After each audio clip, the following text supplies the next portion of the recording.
Okay, thank you. Good evening, everyone. Welcome to the February 23rd Alma City Commission meeting. And first to look for additions and deletions to the agenda.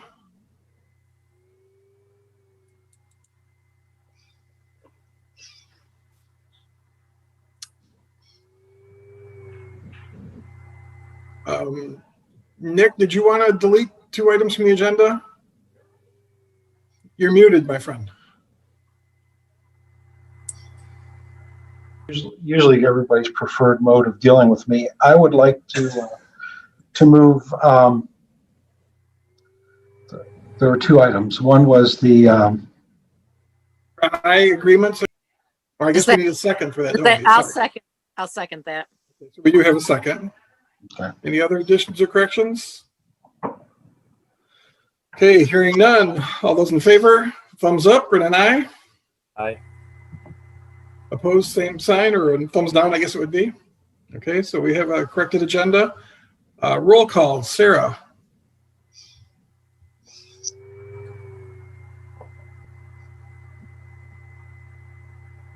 Mayor Mapes, will you start? And please include the city you were joining us from.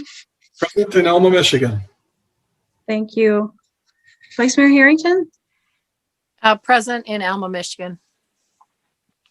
Commissioner Alman? Present in Alma, Michigan. Commissioner Piccolo? present Storm Lake, Iowa. Commissioner Pitts? Present, Alma, Michigan. Commissioner Stahl? Present in Alma, Michigan. And Commissioner Warnick? Present, Alma, Michigan. Thank you. Okay, thank you, Sarah. Next up, we'd need the Pledge of Allegiance. So, Aaron, do you have a flag to display for us? And please rise and join us in the Pledge of Allegiance. I pledge allegiance to the flag Flag of the United States of America, and to the and to the republic republic for which for which it it stands, stands, one one nation, nation, under God, under God, indivisible, indivisible, liberty, liberty, and and justice for all. All right, thank you very much. Moving down, our next order of business is the approval of minutes of the February 9th, 2021 regular meeting. Your pleasure. Move approval. Support. We have a motion of support. Are there any additions or other changes? Questions? Hearing none. All those in favor would be a thumbs up and an aye, please. Aye. Aye. Opposed, thumbs down and an A, please. Looks like the motion is passed. Thank you. Next up for communications, we have communication from CMU College of Medicine introducing a new healthcare program for older adults called Rural Older Adult Mobile Care, or ROAM. Rural Adult Mobile Care, ROAM. So, Matt, or did you want to give us some background on this, or? Just was received here, asked us to get it out to you. We'll be making sure that we have some information available inside here for the program. I do have a call in to, I believe it's Ms. Van Sickle that I will have a phone conversation with her just to see if there's anything more we can do to spread the word.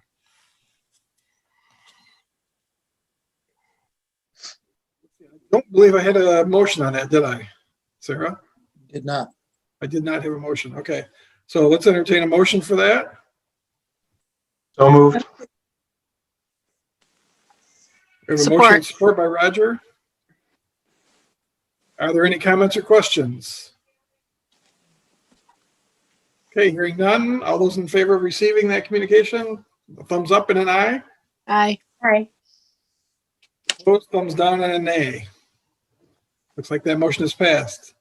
The second piece of communication is a letter of appreciation from the U.S. Census Bureau for the support during the 2020 census.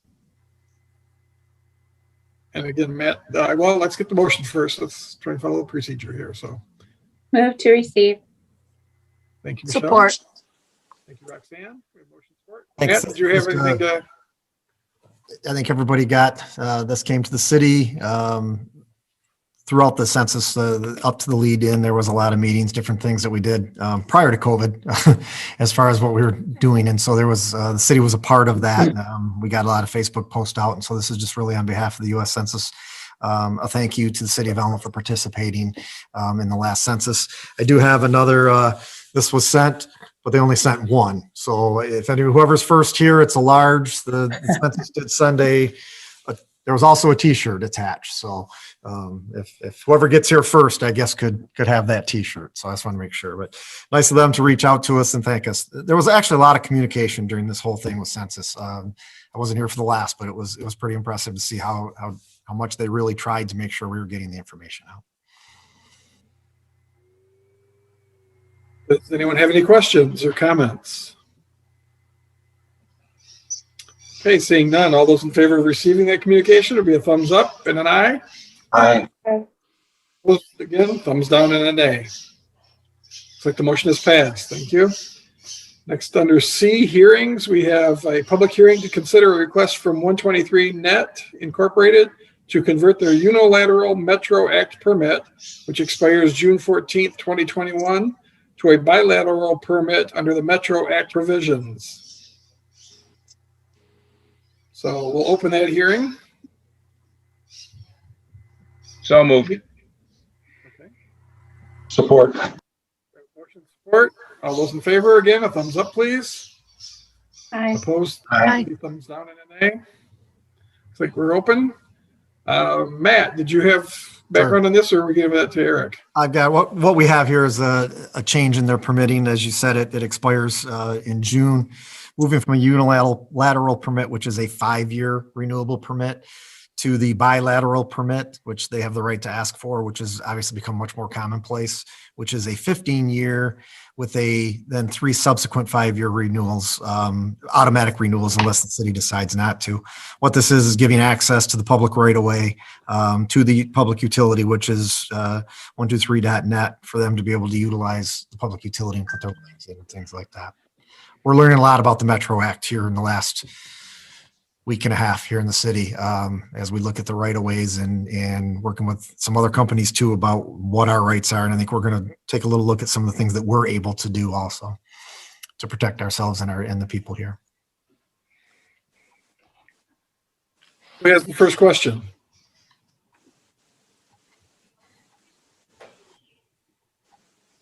Okay, hearing nothing there, I guess. Is this kind of standard operating? I mean, Yeah. I don't know anything about like the length of these kinds of things. Yeah, this is basically for, it's to give them as a public utility the right to utilize the public right of way. And as we talked about, they really have that right. It's not much that we can do. This is to making sure that we've been notified and that we have the permits. We have done some exploration based on some of our other discussions here in the last couple of weeks that may allow us a little bit more to look at things that say, if there are problems that occur in the right of way, what kind of rights do we have and things like that. So it gives them, Nick, the ability to be able to run their lines and do their things in the public right of way. Thank you. I think comes to mind. Do you know, Matt, did they tell you or anybody staff, are they planning on going, like running new lines overhead, or are they burying things? Combination of both? That's one of the areas that we feel we have to start getting. We've dealt with some other companies. The last I knew these folks was that they only had one customer, one area that they were working in at that time, and that was for an overhead line then. So this is just to renew that, whether that's just to keep, I don't know if it's even has to do anything to do with work. It's just the fact that this is coming up and will need to be renewed. Maybe just lawyers covering their bases to, Yes, in case they want to do something at some point in the future. I heard lawyer, so I don't know if that's my cue, but I am from 123net, and Thank you. I did want to jump in here. I didn't want to interrupt earlier. I do concur with everything that that's been said about the Metro Act, and if you do have any questions, please feel free to ask. Again, this is kind of one of those things that's just as a matter of course. The specific permit is actually pulled from the Michigan Public Service Commission's website. It's a standard template. And it is one of those things that we are just, renewing because it is coming due. We just want to be proactive and not give it to you guys at the last minute. We want to make sure that we're giving you ample time to review it and go through it. And again, as you said, that it is becoming more commonplace to have the bilateral permit rather than, the unilateral, because it is a longer time frame. So we don't have to keep going through the renewals, every few years. Ms. Schiffer, Yes. and you said you were with 123 Net. Where are you physically located? Yes. So 123net is our headquarters is in Southfield, Michigan.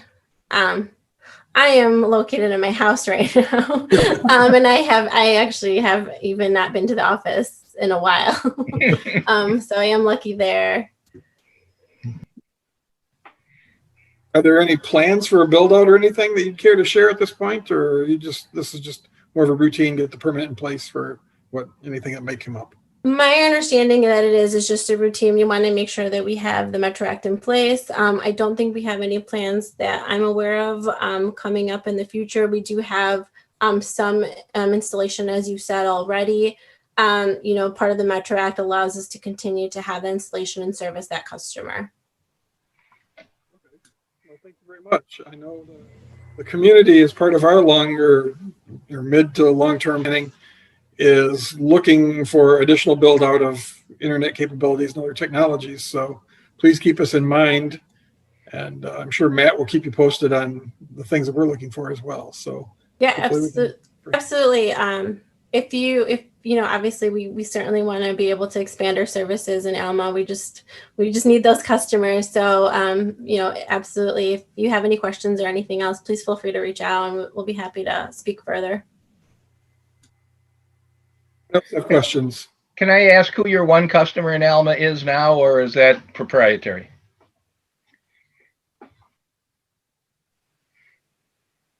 You know what? I don't believe it's proprietary, but I also don't have that information in front of me. I apologize. I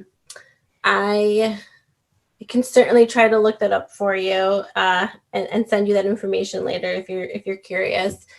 We do have a route map that you should have, I think, in your records, and that probably will give it away very easily.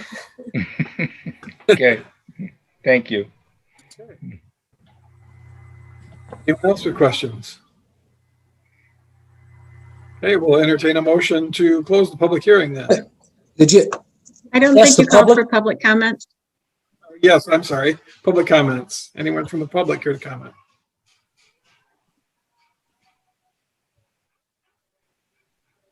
Aaron, are you seeing anyone?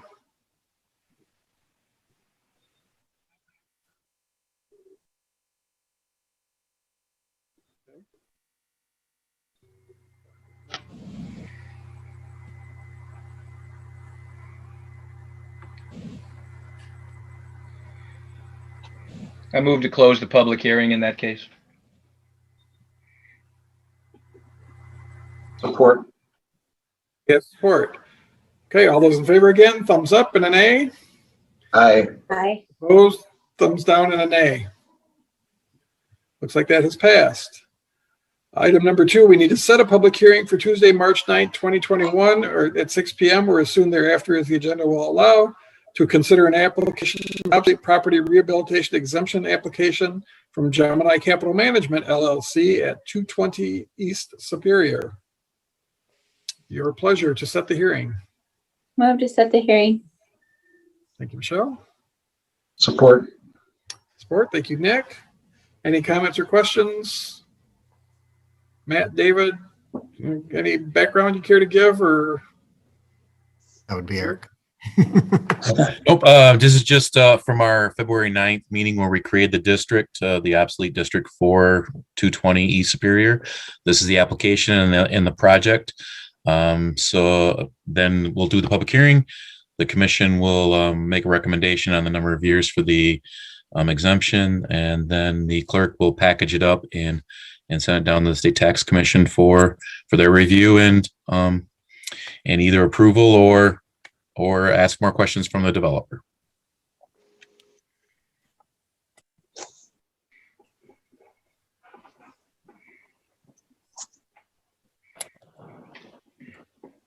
Hearing none, we'll vote yes to set the hearing. Is thumbs up and a yay? Thumbs down and an A. Okay, I'm kind of gets passed. Sarah, I presume you concur? Yes, We set thank the you. hearing. Moving on down, request for purchase. We have a consideration of a resolution to approve the request for purchase of 200 tons of road salt at $69.80 per ton for a total of $13,960 from Compass Minerals Incorporated. So that, Move to approve. Support.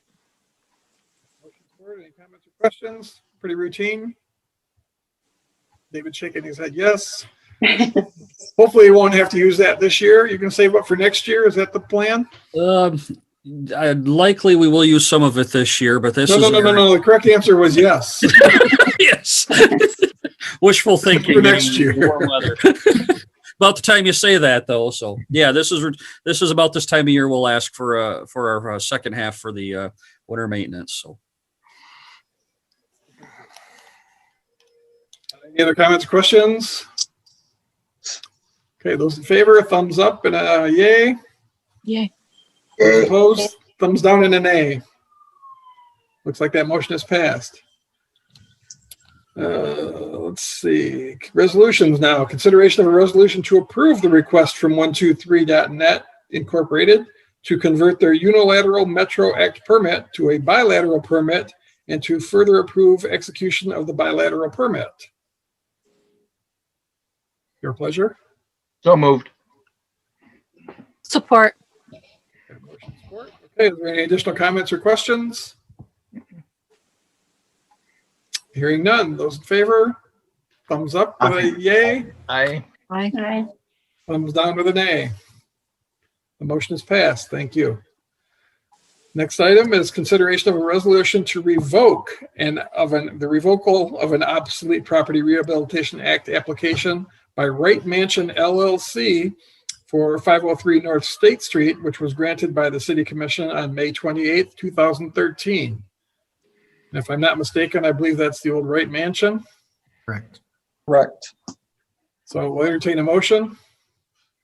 Move approval. Support. Matt or Eric, any background? Just the background, you would know back in May of 2013, this was granted by the City Commission with the approval of the resolution granting the obsolete act for the 503 North State property, which is owned by Wright Mansion LLC.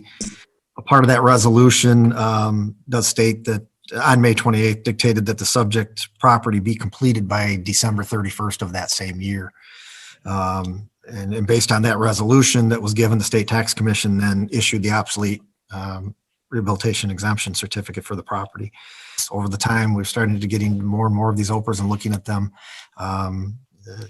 Kathy Rosen, assessor, looked at this, and this has been in the works for quite some time. I know we've had a lot of discussions in the past, but at this point in time, since December of 2013 was the date we were supposed to see something, we have not seen anything to the property or any of those. So I believe in a recommendation, and after we've talked, it's probably time to go ahead and see if we can get a resolution to revoke this and have it go back to the normal property tax. Yeah, there's a state statute that allows us to do that in this situation. And I did notify Kurt Wassenaar by email of the commission's the fact that this would be on the agenda tonight. And I did receive a response from him just thanking me for the notice. I don't know if he's at this meeting by Zoom or not, but he was notified. He understands what we're doing. This does not preclude us from doing this again for a different project or a different, if something changes, we can use the same tools on that property for a new developer or a new plan. Yeah, this just removes the exemption, which I think, frankly, might be overdue, because you don't want somebody to be taking advantage of that exemption when they're not fulfilling the promises they made in order to get that exemption. So, makes sense. Yep. Other comments or questions? Okay, hearing none. All those in favor would be a thumbs up. Aye. Aye. Okay. Looks like that motion is passed. Thank you. Number 2, we have consideration of a resolution to, well, we just did that. I'm sorry. We removed the agreement, so we'll move down to J, reports, and commissioners may receive any of the reports or all of the reports with one motion or one resolution, or any of the commissioners may remove any item within the section for individual discussion and vote. And we have 3 this evening: building permits report for January 2021, finance committee report for February 2021, and the city manager's report for the month, or for the 2-week period, I guess. Your pleasure. Matt, you're muted, but That just means if you want to pull mine, I could go over a couple things if you'd like. That's what that meant. Okay, I'm so not good at reading move sign language, so thank you for expressing it. to pull the city manager's report and receive the other 2 reports, please. Okay, Support. thank you, Rexy. Motion support. Anybody else? Comments, questions? Okay, those in favor, thumbs up and a yay. Thumbs Aye. down and an A.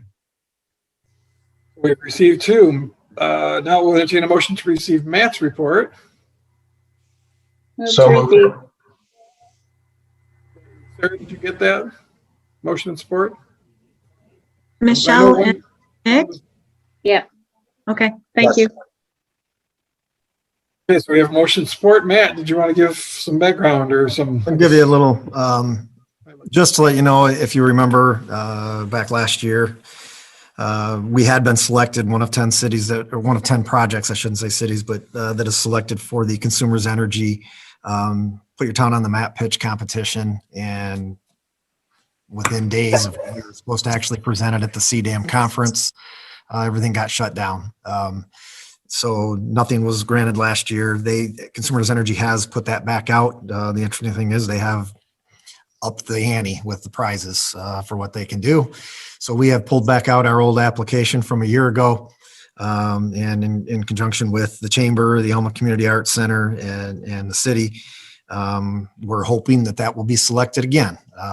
And what it's looking at is, if you remember back, it's really looking at the where the mural is going to be, in conjunction with KB too. I'm sorry, I should have included them in this as someone in the alleyway between the players and the art center to be able to do some things for more permanent seating and some other things in that alley. And then the property right next to the chamber offices, that there would be some more art and some sculpture and some different things to go in there. So actually, just before this meeting started, I was on the phone with Diane Cleese or email with Diane Cleese back and forth. And so that will be shipped back to the judging panel tomorrow morning. So we're hopeful that we will be one of those 10 communities again and have the opportunity to present that virtually at the conference here next month, or in April, excuse me.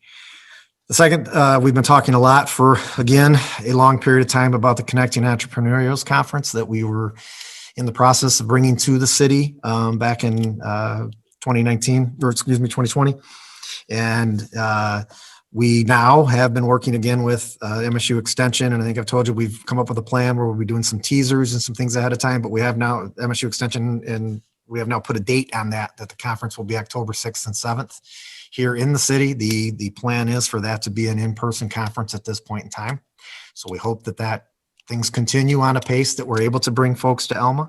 They've put it out with their releases now that folks will be coming here to Alma for their first in-person. We are working with some interns from Alma College who are going to help us with the video process of getting out the teasers, which will start in May, we're hoping to do, and then do probably four of those, I believe, leading into the conference. So pretty excited. This has been something we've had to keep our nose involved in the whole time. We've still been meeting just enough to keep the appetite going. And so one thing that our group here did a really good job was pushing that we don't want to be the Alma virtual conference. We want to bring people to the city, and we wanted to be back on track to do this when we could once again do this in person. So it was nice to see that we've got that planning process. So keep your fingers crossed that by October, that's something we can actually do. Good news at Gemstone, again, signed an agreement again last week on the latest piece of property, which would be the 7th, since we did the agreement with Oak Ridge Homes a couple of years ago, year and a half ago. Talking to them, really nice to get some information from them that they really have anticipation. They've had an awful lot of phone calls. I know Kathy Rosen told me she's had a number of calls from people talking about the area, looking at taxes. So they are optimistic that they could be building by the end of the fall here 8 to 10 additional homes out in that area. So they continue to make sure that there are 2 of them, either one is a spec and one being built. And so we hope that will continue and happy to see that progress.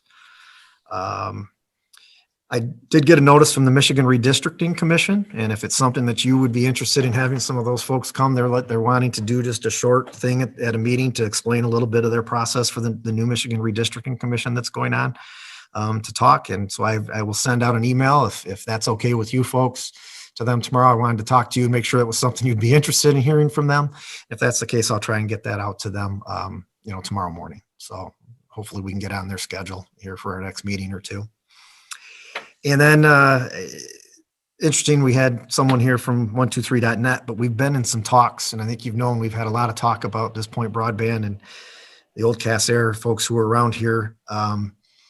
We did have what we all believe to be a very strong, good meeting about planning for their build out that they're looking to do over the next year here in the city, and how important it was for us to be a part of that discussion with them so we could make sure.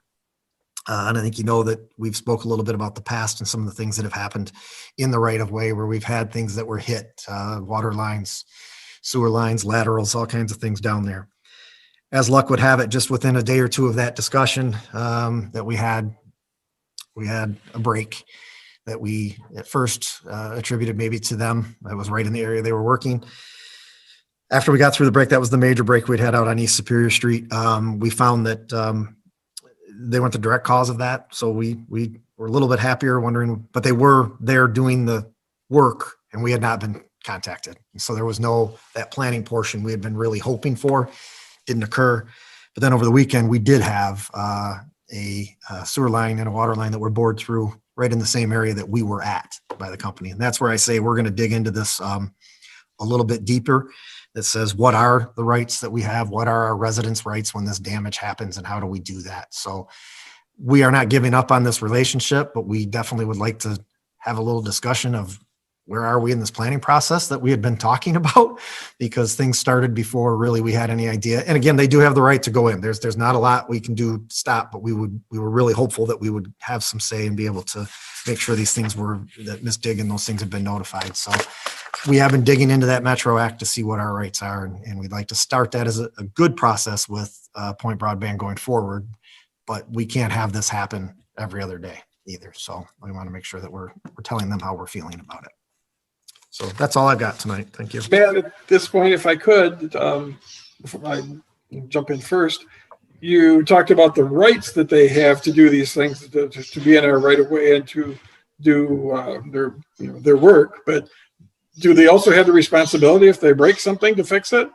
They do. And that's what we have to do a really good job to make sure of. And I'm only going from what we've discussed. It seems that some of these companies would be do some of this work and they'd be out of town. And the problem is what we really found out is it may be down the road before you notice what this leak was and that this was damaged. So that's why we felt it was so important to have this discussion with them that said, we need to be a part of the planning. We need to know where you're at, when you're there, and making sure that Ms. Dig and that our utilities are protected and everything else. So we want to make sure of that, because I don't believe in the past we've enforced those rights, but I think we will from here on out. Who has the first question for Matt? I guess the second question, I asked the first one, so. I would think they would want to be part of that process. The possibility of them being sued later on if something does go wrong. I think it's better to not bore through our pipes to begin with than it is to bore through them and get out of Dodge and have to come back 2 weeks later and say, excuse me, look what you did. So, and Roger, that was really where that first discussion was. And that's why we were very optimistic, because we felt that we'd have some mapping, that we'd have an idea of what neighborhoods are going to be in and what things. they have the right, and this, maybe this isn't part of their full build out, maybe, because I do know there are some other customers already here in town. And so they have been doing a little bit of that work, but part of the larger scale is we definitely have to have an idea and we have to be a part of those discussions to make sure that those things are protected and that, and you're right. I think even protecting them from coming back later, as long as we've all known what's going on. Yeah. So needless to say, we were very surprised. I got to be honest. We were very surprised to find them out there 2 days later. Yeah. Do you have any indication, Matt? Do we know, is it? Metro Act, and we need to maybe take a look at this. And I have put one call into the MSPSC, but I haven't heard back from anybody. But because one of the portions are the people are supposed to be identified, their vehicle is supposed to be identified, the worker is supposed to be identified. None of that was occurring in that case. So we got to figure out what is our next logical step with that. It doesn't seem unreasonable that they should have to register with the city when they come in here to do work. We think it would go a long way if we would at least get that kind of contact so we knew they were here and what was going on. And we could check to see where Miss Dig stands and all of those things. Miss Dig was finally put out, but it was after the fact the other day. So. Well, in this case, just to speak up, they did call Miss Dig on this one, but as in the past, if anybody remembers 6-7 years ago when this happened, they're blatantly ignored. So whenever the lines are marked, it's just right where they decide to put them. So there's a lot of frustration points on this from at least our standpoint anyway. I'll just reiterate what Matt said. We can't have this on a macro scale that they're proposing because this was just one. And so far it's 1 for 1 and we're talking citywide. So 3,500 residents, maybe somewhere between 25 and 3,500 that we could be talking here. So yeah, with this, some things need to be ironed out before it goes any further for sure, because we don't have the staff to do this every day to follow up. So. Okay. Good. Stay on it. Stay on it. Matt, you skipped right over state budget recommendations of interest to locals. I thought that's reading for you if you need. It's just, okay. There will be a 2% increase proposed in revenue sharing and some of that, of what we're looking at. If you see also Treasury would be $5 million for that first responder recruitment and training for local governments. I think that's borne out earlier discussion this summer. And again, that $290 million we're at. The Gratiot Area Water Authority Board for a 2-year term ending January 11th, 2023. Move to approve. Support. We have a motion and support. Do we pass this before Jim gets a chance to say no? He's not on here, so. Any comments or questions? Hearing none. All those in favor would be a thumbs up and a yay. Yay. Those opposed, thumbs down and a nay. Looks like it's passed. Thank you, Mr. Wheeler, for, I presume he has agreed to do this. Yeah. Okay. Yes, he did. All right. And I'm sure he does a fine job too. He's not here. He's good. Exactly. The new business, the first item is Child Advocacy Center Statistics Review presented by Heather Therian. Thank you. I appreciate the City Commission allowing me to talk to you today or tonight about some of the trends we're seeing with our vulnerable kids here in the community. I did include a couple of handouts for you to look at as I'm going through some of these numbers. It'd probably be a lot easier as I'm talking to look at those while I'm talking. For those of you who don't know me, I'm Heather Theron. I'm the program director for the Children's Advocacy Center of Gratiot County here at Child Advocacy. It's also known as the CAC, and that's what I will refer to it as we're moving forward, so I don't have to keep saying that long name.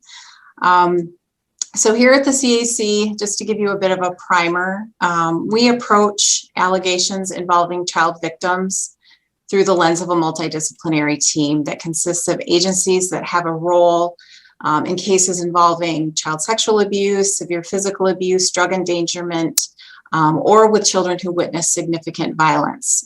Our team includes the Office of the Gratiot County Prosecutor, the Michigan Department of Health and Human Services, Gratiot-Shiawassee, Michigan State Police Lakeview Post, the Gratiot County Sheriff's Office, Alma, Breckenridge, and St. Louis Police Departments, Gratiot Integrated Health Network, and Helen DeVos Children's Hospital Center for Child Protection.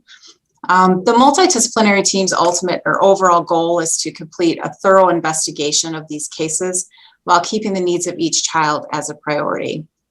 So children and their non-offending caregivers come to the CAC to take part in a forensic interview that is conducted by an individual that's specifically trained to talk with kids in a way that's both legally sound and developmentally appropriate. And that interview is observed by law enforcement and CPS if that case warrants it.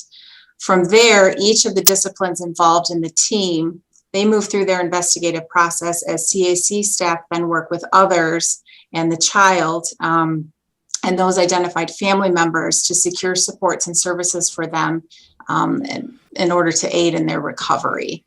So the purpose behind the model is really to reduce trauma by limiting the number of times a child has to be interviewed about the types of trauma that they've experienced, and to ensure a real seamless coordination of services for that child and their family moving forward. So with that, looking at the stats document, which would have been the second one in your packet, the first table shows the number of forensic interviews. Yeah, the second. I'm sorry, Heather. Second one, yeah. That one. Oh, we're gonna get fancy. For some reason. There you go. Spaghetti graph. Did that share? Is that it, Heather? I'm not seeing it, but I might not be. It started to come up, but then now I'm seeing a. Here, I'll work. Go ahead and I'll get Okay. it. All right. So the first table on that second document shows essentially the number of forensic interviews conducted each fiscal year, which for us is October to September. And that's since the CAC began conducting interviews, opened and began conducting interviews in 2012. And I'm not going to go through all of them, but there are a few here that do warrant attention. The 2018, 2019 total numbers did occur during the height of the Me Too movement. And that was a year that we had 181 kids come through the CAC for forensic interviews. And then even more importantly is the numbers for the fiscal year 2020 and 2021, which are right there outlined in red. That is over the first 5 months, so back since this past October 2020, and we were already at 100 interviews.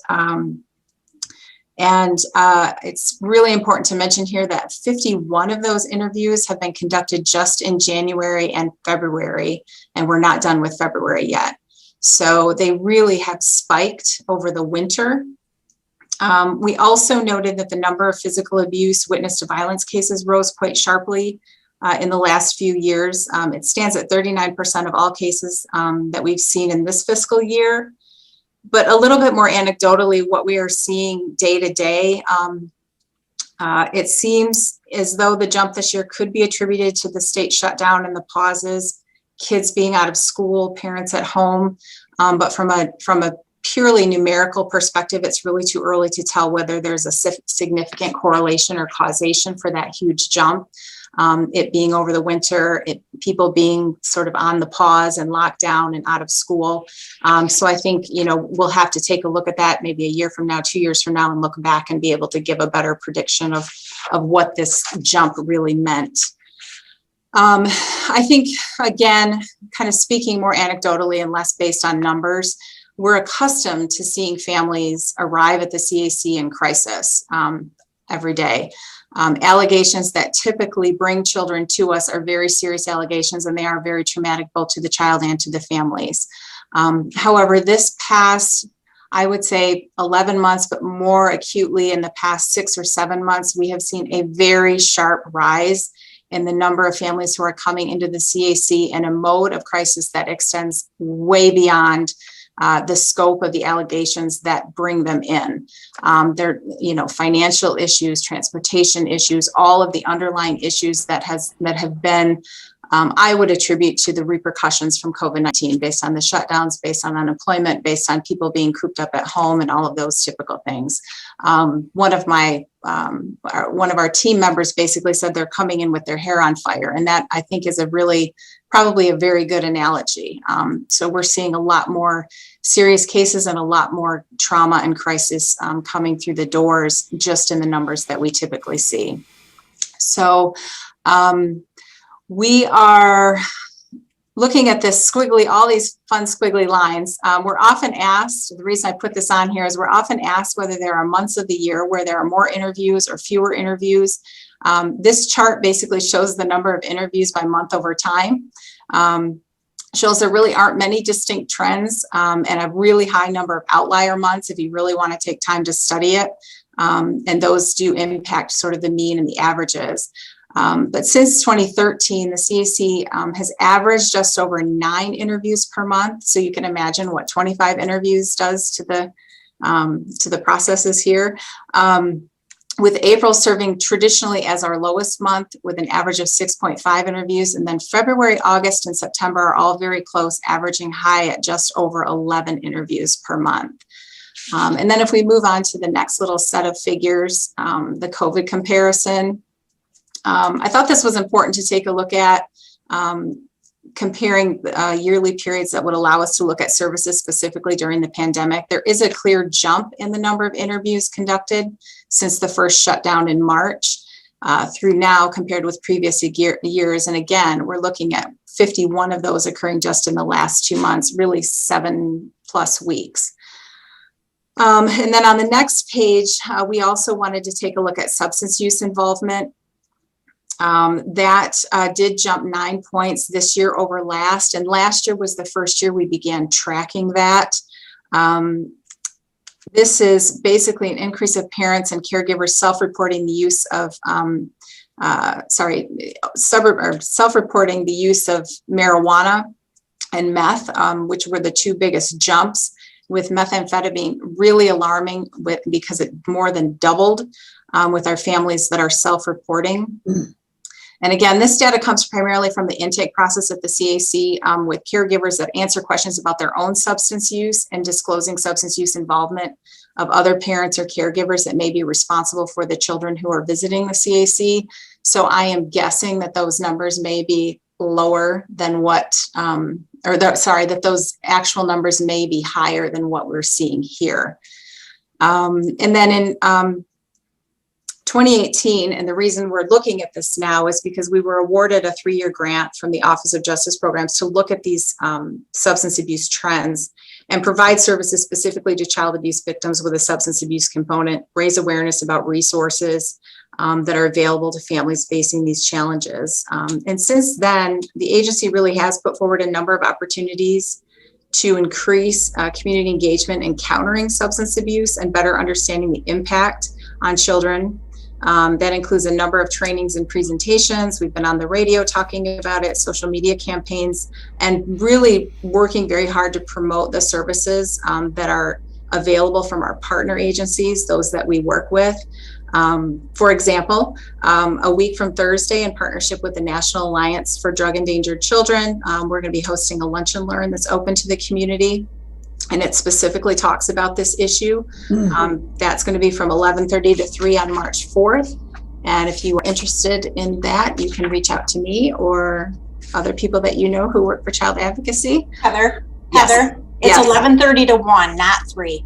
Oh, sorry, 11:30 to 1. Just at lunchtime. Yeah, just lunchtime. Yeah, it's much shorter than that. I didn't want to scare everyone. Yeah. Yeah, 11:30 to 1. I apologize. Yes, so it's also important to note that with these numbers, for every, we look at the numbers and we really gauge a lot of things based on forensic interviews. And we do that through our donors, and we do that when we give presentations. But for every interview that's conducted at the CAC, there is an average of 6 victim advocacy services that are provided to that child and that family. A summary of those services can be found on that other document. In the interest of time, I'm not going to list all of them because there are a lot. But so for example, if we're doing 100 interviews in a year, that's 600 services that's 600 services that are being provided through our advocacy programming. So it's really a really great piece that helps to kind of round out the services that we're providing here at the CAC. Just to make it complicated, back on the last table on that page shows how many cases Alma Police Department has compared with the total number of cases that we see in Gratiot County. This involvement that you're seeing here might have been a joint investigation with CPS that was in the jurisdiction of the city of Alma, or it might have been solely a criminal investigation with the department. I didn't break it out any further than what you see there. But APD or Alma Police Department really has been a great partner over the years. As you can see, they're pretty consistent in their participation. And with Alma being the largest town, you would expect them to have a greater percentage of the total than we would see in other places. We are really grateful to the contributions that they make as they are part of the multidisciplinary team. And we do really look forward to working with them in the years to come. We are anticipating reaching our 1,000th forensic interview this year. Certainly not a celebratory figure, but it is a significant number when we think about it in terms of the number of kids helped by the coordinated approach that the CAC multidisciplinary team has taken in removing kids from harm.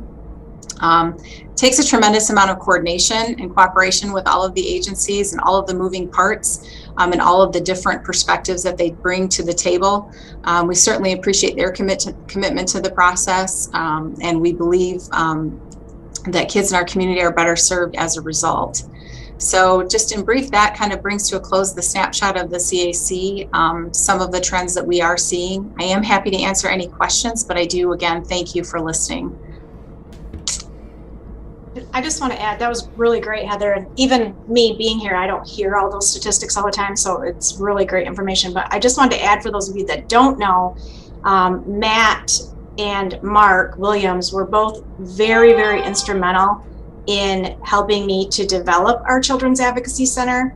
Mark was actually our detective back when we got started, and Matt, of course, was at Alma PD, and they were on the team with me that worked tirelessly to get that center up and running, and to get that multidisciplinary team formed. So it's nice to see how it's come full circle, and to have Heather be able to be here to present, and that we are almost at that 1,000th interview, which blows my mind. But I just wanted to bring that up because I don't think people are aware of that, and that's just such a it's such a neat thing. And today at the CAC, we had Blue visit. So now everyone wants a dog at the center, but Blue came with Detective Hedrick, and everybody was so excited that that Blue was there. So that was exciting. Heather and Audra, both for that.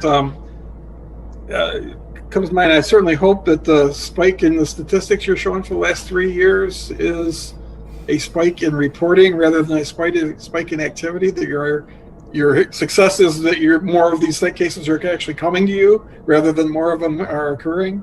I do think that I do think that may be the case. I mean, we have worked very hard. Child advocacy and its prevention arm has worked really, really hard to raise awareness, particularly, and I don't want to go and start talking about a whole nother program, but the Protect Yourself program that is in every school with all of our first and third graders learning about body safety and those types of things, and just the raising awareness, I think, at the national level all the way down to the local level has been really instrumental in more kids coming forward and disclosing earlier, as opposed to waiting until they're adults or just never disclosing at all. So I do think that prevention efforts are playing a big role in it. It's difficult to tell because, without long data trends to look at, and I'm a number cruncher when it comes to this kind of stuff. So I don't want to ever try and make something out of nothing. But the physical abuse trends are alarming this year, simply because of what we are seeing on the ground, that kids are coming in, and it seems to be as a result of being cooped up in the house. So it's concerning. But that cooping up will end sooner rather than later. And could you just speak? I know very little about the whole organization going on there. I know there's some great work happening there. And how common is it for agencies to take this interdisciplinary approach to some of these challenges? Is this common across the state now, or are we in some unique situation because we've got such a great team here? Well, we were one of the early ones, I think, that came forward. I mean, the CACs have been around since the 80s nationally, but there are currently 31 CACs in Michigan, and we cover, CACs cover every, and that means with a multidisciplinary team. They cover all, but I believe about 10,000 children in the state. So we've got some in the UP. That was an area that was not, they really didn't have a CAC until about a couple of years ago. And now they're starting to develop up there to kind of complete that coverage. So yes, we're one of many CACs throughout the state. But we are one of the only that really is a single county CAC, and we've been able to do that because of the innovation and creativity of putting this under the umbrella of the Agency of Child Advocacy, as opposed to having to fund a sort of freestanding children's advocacy center. So yeah, we're part of a great team.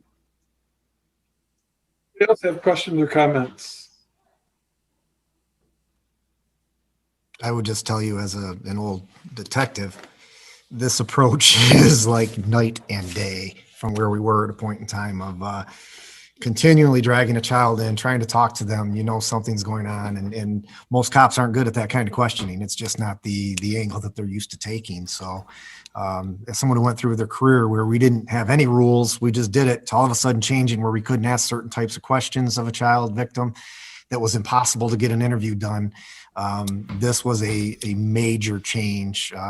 And we're very fortunate in this community, of a community our size, to be able to have what we have here.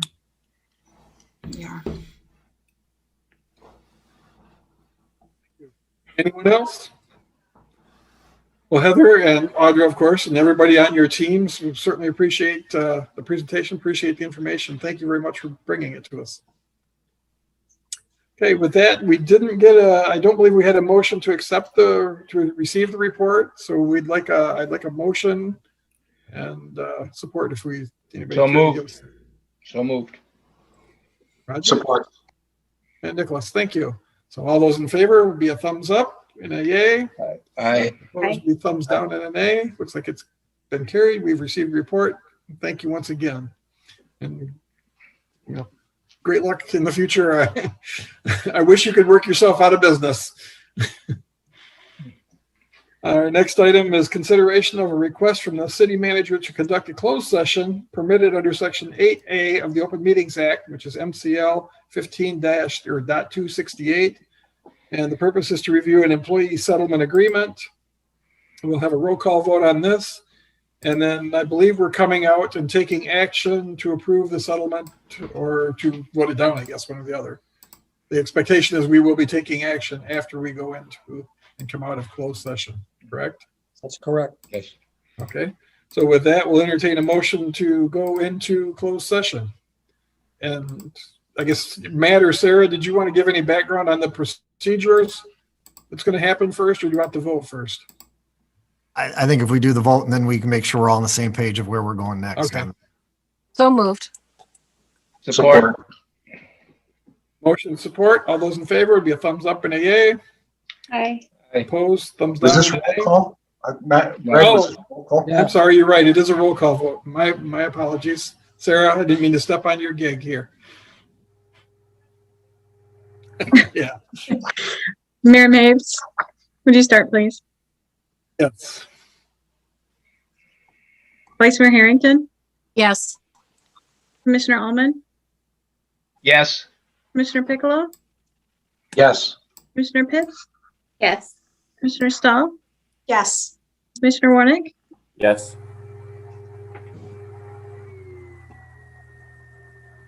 It looks like that motion is carried.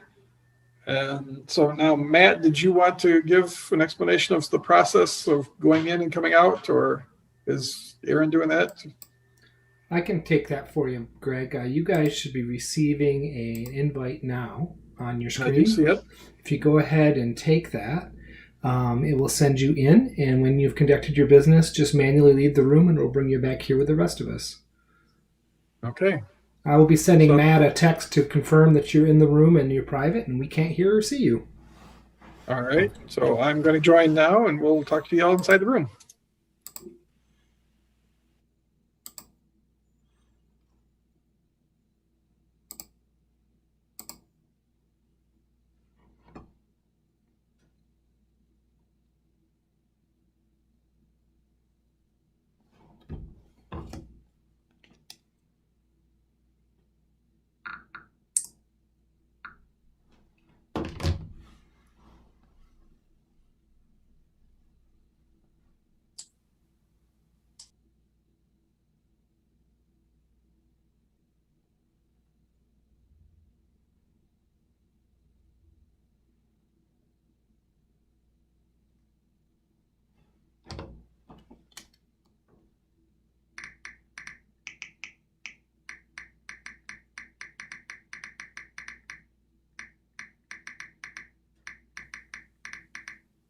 Do we have to stick around for this, guys, or?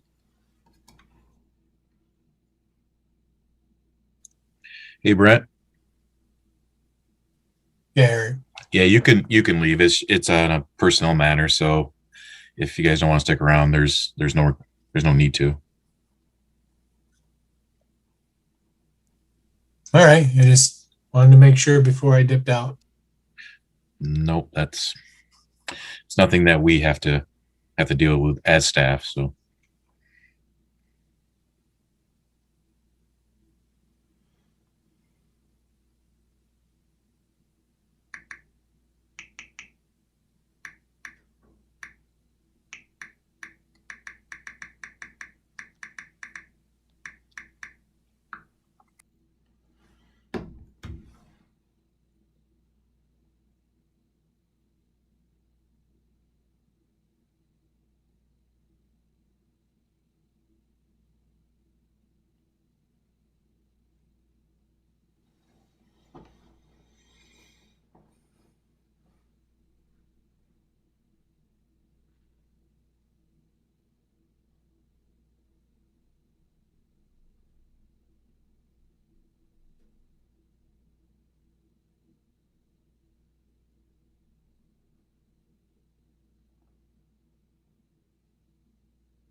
Okay, it appears we're back in public.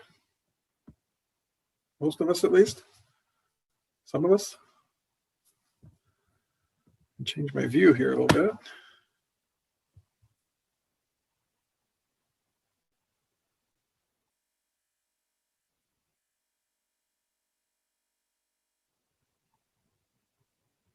He probably went out for popcorn.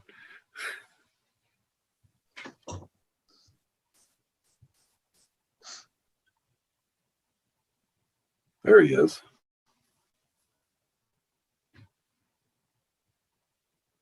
Okay, it appears we're all back in open session now. So we'll entertain a motion to approve the employee settlement agreement. I guess for clarification, is there anything else we need to do first, Tony or Matt? I don't think so. I feel good. We got a motion, I believe. Move to approve. Support. Support. Motion support, comments or questions? Hearing none, all those in favor, thumbs up. Aye. Aye. Okay, thumbs down for those disapproving or voting no. Looks like that motion is passed. Thank you very much. Moving on to appropriations, we'll entertain a motion to pay the bills. So moved. Support. Are there any comments or questions on the bills? Seeing none, we'll vote to pay the bills. All those in favor, say aye and thumbs up. Aye. Aye. Opposed, nay, and thumbs down. Looks like that motion is carried. Commissioner comments. Michelle, would you care to go first, please? Arts United is next Thursday, March 4th, United Way fundraiser that helps all the nonprofits in Gratiot County. So if you go out to United Way's website, you can vote on or bid on a lot of items that the public has made in the auction. And then you can vote for the 8 teams that are dancing. So it's $25 to watch the event at home, and it's about 1 hour and 45 minutes of fun. Michelle, do you know anybody that's going to be involved in that? Yeah, I know a couple girls, high school friends that are doing that. Yes, I will be doing that for our community. So, Sounds pretty neat. Yep. Looking forward to it. Anything else? Nope, that's it. Okay, thank you. Mr. Piccolo. Just special thanks to Heather and Audra. That's impressive work and truly meaningful. It makes a difference. So thank you. And a few wheelers out there, thanks for re-upping with Gawa again. So that's it.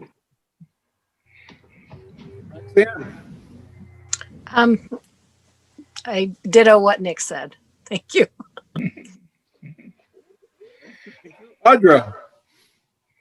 I just want to say a kind of a shout out to the workers who fixed the water main break last week in sub-zero freezing temperatures. I put this on my Facebook, but I saw on Wednesday night, I was scrolling through and I saw that there was a lady who posted that she didn't have any water at all. She was supposed to have a slow flow or whatever, but she didn't have any water at all. And she had a child with special needs. She didn't know how to make bottles and stuff. So it was about 9:30 at night. I sent Matt a text, and being the great guy that he is, he responded, even though he shouldn't have to at 9:30 at night, but he responded that he wasn't sure why she didn't have that little bit of water coming through. And but he would get on it, and he had Alma PD deliver water to her porch. And I think I talked to her within a half hour. I sent her a private message, and the water was on the porch that fast. And so it's just, like I said, I shared it on my Facebook, so most of you have already seen it, but what an amazing community that we live in, that, someone posted that, they had a need, and these guys jumped right on it. And I mean, I told my husband, I'm like, if I have to go out to Walmart in my pajamas, I'll do it. But Matt had it taken care of so quick that I didn't even have to. So, and like I said, to those guys that were out there fixing that water main break, it was freezing. I can't even imagine in that weather being out there as long as they were doing that. So just a shout out to you guys. Thank you. I'll relay that. Thank you. Danny, I just wanted to say, if Audra, if you could forward the thank you to Heather, she did a great job. I think it was definitely interesting to get those figures and numbers, and she just did a really good job. So if you want to forward the thank you, and I will. Thank I don't you. see her on her anymore, so.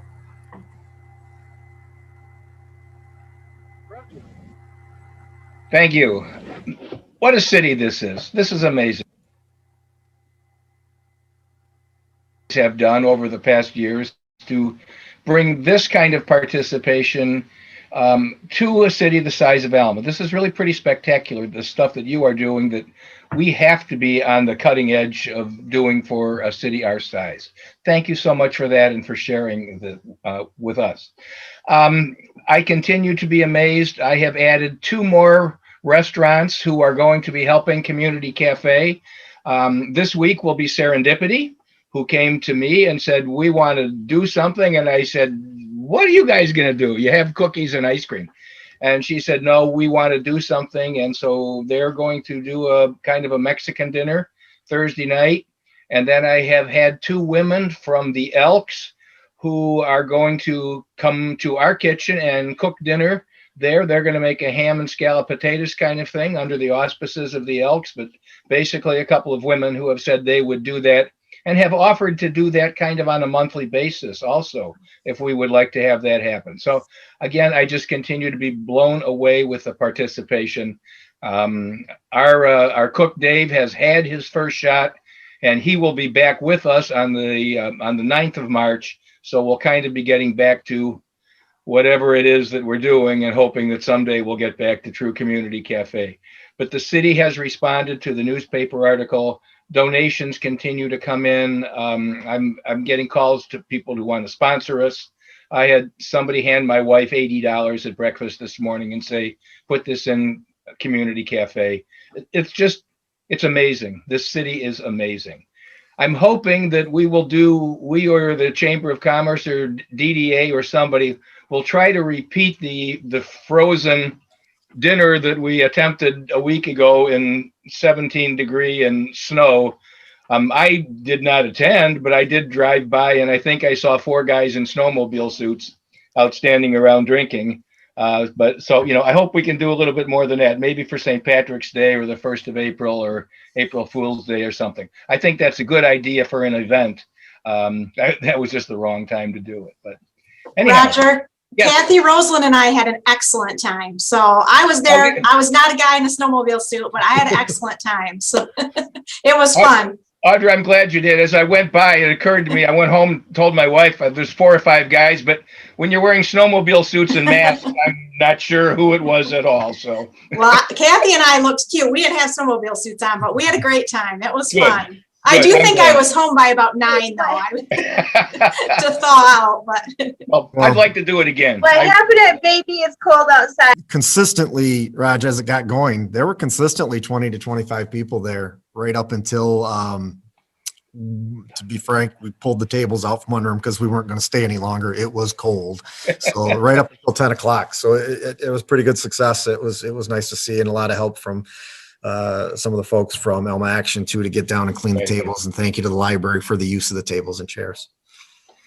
Good. I'd still like to do it again. It's my understanding, Roger, that the bars and restaurants and the chamber is considering making that a monthly event. I don't know if there's plans out there yet, but there was certainly some talk of it.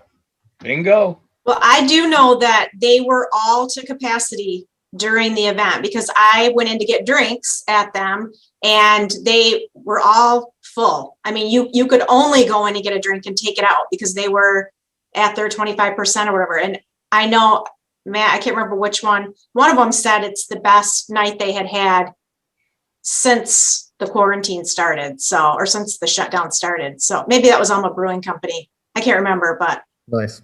So. Good. They did mention that they thought they might have trouble recreating that cold next month again. But better. They were going to give it a shot. They better. So Matt, I guess unless you were done, Roger. That was good there. Yeah. That was good for me. I will send you out some dates so we can do a work session on those items, hopefully within the next week to do that. But I want to make sure everybody's available because I know it'd be something we'd be adding. So I'll send out a little survey thing, whatever those are called. Sure, I skipped you. Did you have anything to add? Nothing to say? Okay. You're not even going to unmute. Very good. Tony. I just want Distinguished attorney. Yeah, right. I'd just like to echo what everyone's said so far. Thank God for child advocacy and Audra and Heather. It's just amazing. We go on with our lives or whatever, and things are great. And you just don't always think about these children who are faced on a regular basis with stuff that we can't even imagine. And the fact that you guys are helping those kids, and the Alma PD and the Department of Social Services and everybody else that gets involved on the front lines. Thank God for you guys. And let's just hope that we get to a point where, they don't have to deal with these things, because it tears at your heartstrings. It's really difficult. And you guys are making a difference. And that's the best thing I think that anybody can say about anybody. So I really do appreciate it. Last but not least, Teresa and I were at this Baby It's Cold Outside. We took the senior citizen early dinner, and we were home by maybe 6 o'clock, Audra. That's how tough we were, right? We were there for maybe 2 hours. That was it. Tony, you must have been one of the people in the snowmobile suits, because I went by about 5:30. It looked like I was in a snowmobile suit. I don't have a snowmobile suit. I was dressed pretty warm, yeah. Okay. I echo everything everybody said. It's a great community. We're wonderful. We're blessed to have people helping each other out. Audra, your agency and your team is amazing. I mean, and I only know a fraction of what's going on inside of your building over there, but it certainly is some terrific work, and you're, I'm sure, rightfully proud of it. So with that, we'll open it up to the public. Oh, I guess I did want to say one other thing. Somebody, and I forget who mentioned it first, but the team that was working outside in the cold weather, and our teams do that regularly. And I know that their leadership is making sure they're being safe, but certainly cannot stress that enough. We make sure they're taking all the precautions and being safe when they're out there, limiting their, jump back in the truck, limiting your exposure. I'm sure your teams are doing that, but we just need to remind ourselves of that all the time. It doesn't, we don't want anybody to be extra brave and be heroes and do anything foolish like that and see anybody get hurt. So with that, we will open it up to the public. Are there any members of the public that would like to address the commission? And Aaron, are you seeing anyone that would indicate they'd like to speak? I am not seeing anyone, Greg. Thank you. Does want to speak, and so with that, we'd entertain a motion to adjourn our meeting tonight. Move to adjourn. Support. All those in favor, say aye. Thumbs up. Aye. Opposed, same sign. Passed. I thank you all very much. Great evening, great meeting. Did some important work tonight, so look forward to seeing you again.